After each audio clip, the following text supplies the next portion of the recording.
और उनके लिए आपका समर्पण जरूरी है। मुझसे कई बार लोग प्रश्न करते हैं, कई तरह के प्रश्न मेरे पास आते हैं।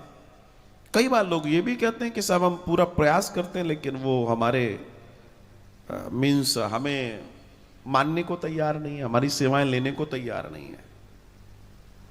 तो हां, ऐसा होता है क्योंकि दुनिया के अंदर हर तरीके के लोग हैं और हर तरीके के माता पिता भी हैं, बेटा और आदि बेटियां भी हैं।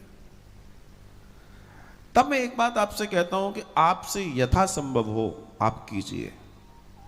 अब बात यह है कि आप करना चाहते हैं, कोई नहीं करवाना चाहता, तो आपको तो करने का पुण्य मिलेगा, वो नहीं करवा रहे वो उनकी इच्छा है। क्योंकि ऐसे कई लोग हैं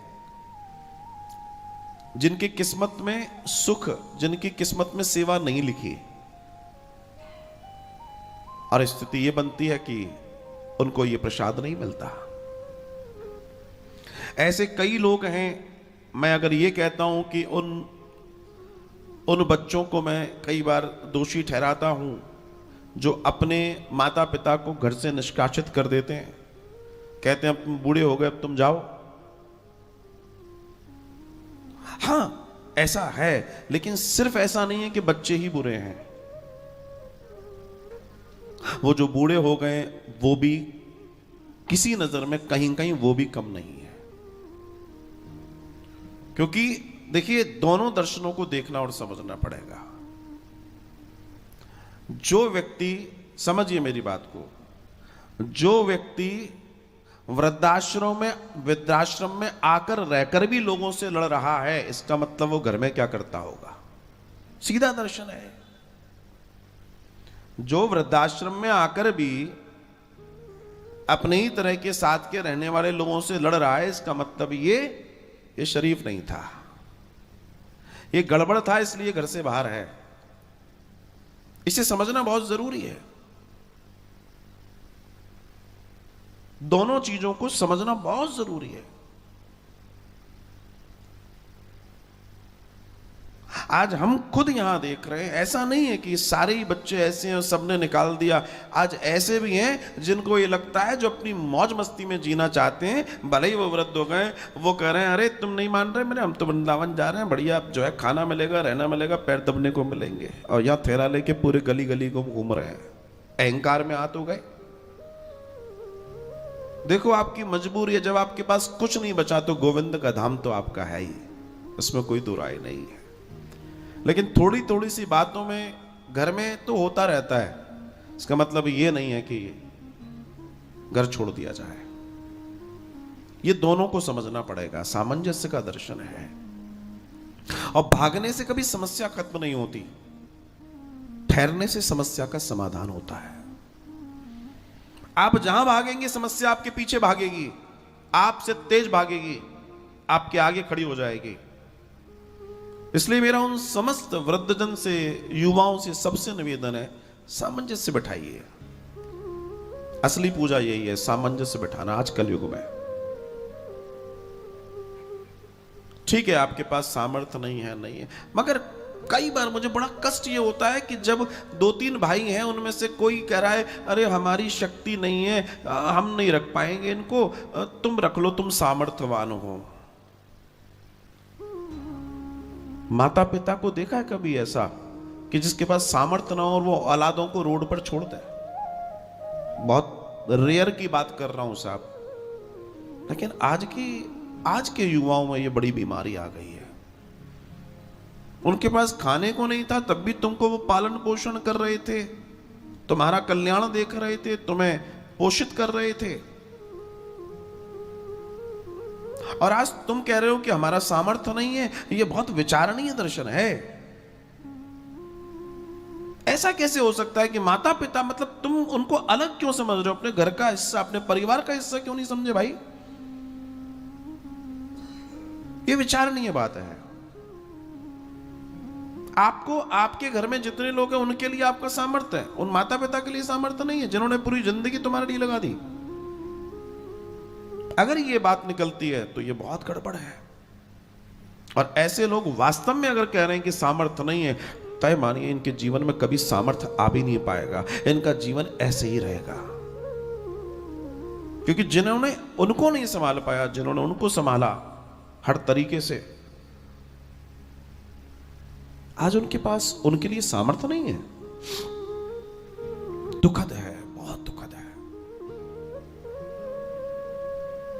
और मैं उन वृद्धजन से भी कहना चाहता हूं कि जब आप वृद्धावस्था में चले गए हैं, तब भी आपने अपने नेचर में चेंज नहीं किया, अपनी आदतों में। देखिए, समय और चीजें सब बदलती हैं, पर मैं देखता हूं कई लोग ऐसे हैं जो वृद्ध हो गए लेकिन उन्होंने नेचर चेंज नहीं किया, तो उनके वजह से उनके बच्चों को, उनके आसपास वालों को दिक्कत तो होगी। आप एडजस्ट करना नहीं चाहते, आप चाहते हैं सारी चीजें वैसी रहें। आप ये भी तो देखिए बच्चों की स्थिति क्या है, आपको वो भी देखना पड़ेगा।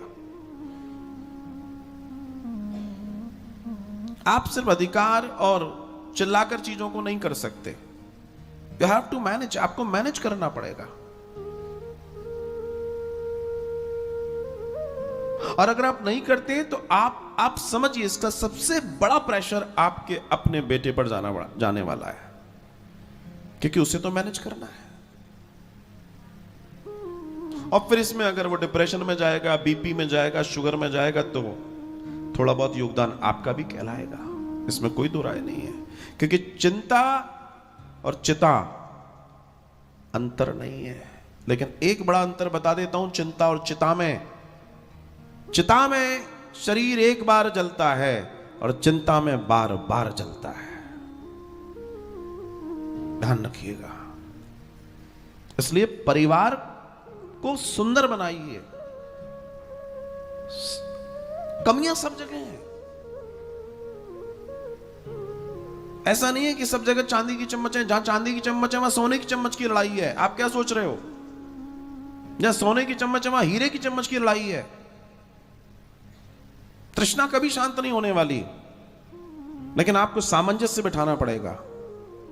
बड़ों को चाहिए कि वो अपने भजन में जाएं, अपने एकांत में जाएं।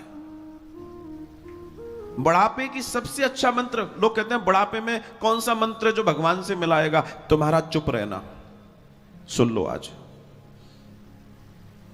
और कान खोल के सुन लो। तुम जितना कम बोलोगे और जितना मीठा बोलोगे, तुम्हें गोविंद मिल जाएंगे।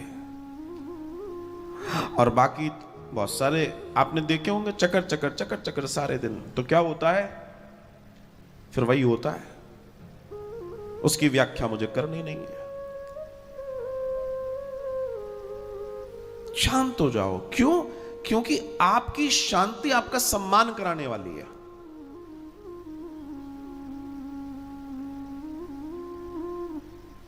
आप ये देखो कि आपकी कहां आवश्यकता है। आप ये मत कहो कि मैं करता हूं, आपको आपसे कहा जाए तो आप कीजिए, क्या दिक्कत है?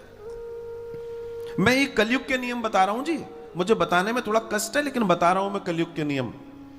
क्योंकि हर जगह ऐसे नहीं है कि माता पिता को सिंहासन पर बैठाकर पूछे आज क्या करना है बताइए। हर जगह ऐसा नहीं है। जहां ऐसा है वो तो न जाने कौन से पुण्य, कौन से रत्न दान करके आएंगे, न कौन से वाजपेयी यज्ञ करके आएंगे जो उनको ऐसे संतानें और बहुएं मिली हैं। मेरे पास ऐसे ऐसे लोग आते हैं जिनकी आंखों में आंसू होते हैं, कहते हैं गुरुजी न जाने कौन से पुण्य करे, ऐसी बहू मिली है, ऐसा बेटा मिला है कि भगवान सबको दे। ऐसे भी लोग आते हैं और ऐसे भी आते हैं जो किसी को न दे। दोनों तरीके दर्शन है। लेकिन जब ऐसा कोई आता है तो रोंग रोंग खड़ा हो जाता है कि बताओ, आज के कलयुग में भी ऐसे लोग हैं जिन्हें ऐसे पुत्र और ऐसी पुत्र वधू मिली हैं, और फिर वैसे ही संस्कार बच्चों में, नाती पोतों में। बोला हमारा तो घर तो स्वर्ग है जी। तो जो लोग कहते हैं कि कलयुग चल रहा है, मैं उनसे कहूंगा नहीं जी, हमारे कर्म ही कलयुग हैं, सतयुग हैं, द्वापर हैं और त्रेता हैं। जो हम करेंगे वो हम भरेंगे। तो मां को बुलाओ, इस नवरात्र में मां को खूब बुलाओ, जैसा है पूजन करो, सब करो। लेकिन ध्यान रखना, अपने माता पिता जो हैं उनके प्रति भी आपकी और हमारी ड्यूटीज हैं। उन ड्यूटीज का, और बड़ों को भी चाहिए कि अपने अपने जो बच्चे हैं उनके प्रति उनके अंदर भी सारी चीज़ें, क्योंकि कई बार क्या होता है जो बालपन है ना, बालपन में भी बच्चे जैसी जिद आ जाती है। अच्छा, इसको भी मैं, या फिर भी मैं एक और चीज कहूंगा, इसको भी बच्चों को समझना है, क्योंकि जब तुम जिद में थे तब तुम्हें उन्होंने संभाला था, अब अगर वो जिद में है तो तुम्हें भी उन्हें संभालना है। आप सोच रहे हो कि सारी बात कहने के बाद घुमा फिरा के सबको एक कर दिया, लॉलीपॉप सी बना दी, बोला आनंद करो। भैया मैं जोड़ना चाहता हूं,